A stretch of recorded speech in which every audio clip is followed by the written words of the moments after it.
Hi everyone. So in this video you learn about await keyword, how it actually works in JavaScript. This is the same piece of code which I used in the previous video. As you can see, we are simply making use of then block to get the data from these asynchronous functions. Now instead of using this then block, we are going to make use of await keyword. So simply delete this thing, create a function here. It will be my function.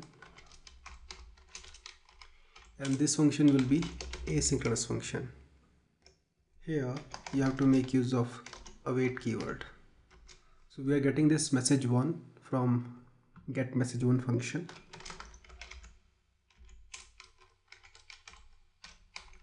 and we simply want to wait for it.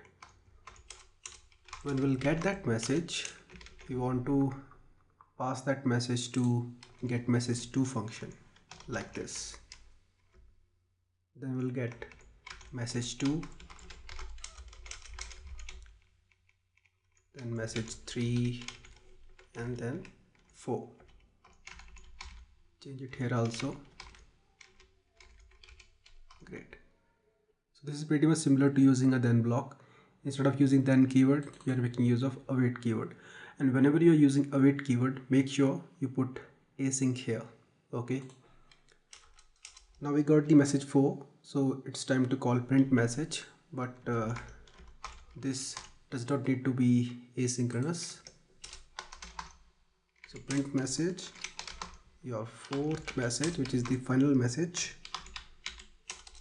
Now we'll simply call this function. That's it, and it will give you the same output which you were getting in the previous video. Save it, and this is the output. Now something is wrong here. Let me fix this. Okay, I have to make it 3 and 4. Now you'll get the right output. See? Now this thing is working absolutely fine in case you are simply returning data using the return statement from the asynchronous function. But if in case you are making a call to a server, then how you will deal with it? In such a scenario, you have to make use of promises. You don't need to make use of this return keyword. So just modify this example a bit, and instead of simply returning data, we'll return a promise like this. You know the drill, how to do it. Let's put set timeout here just to simulate a server call. Let's make it 3 seconds, and we'll simply resolve it here.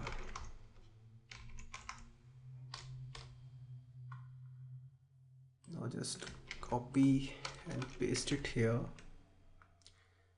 and just cut this and paste it here.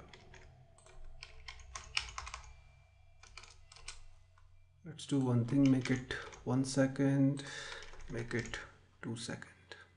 Great. Copy, paste, take this data, cut it, paste it here. Same goes in this case.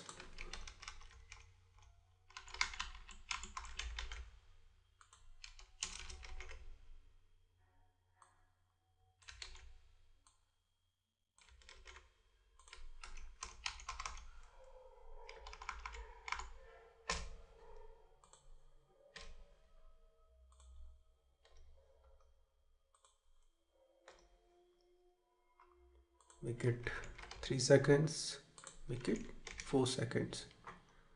So here it will wait for the first message, then second, then third, then fourth. Just save it, and you'll get the same message after a couple of seconds. See? So there are two possibilities. Whenever you want to return some plain data, just make use of return keyword. If you are making a call to a server, fetching some data and returning it, in that case, make use of these promises. I hope you got the point how it actually works. See you in the next video. Have a nice day.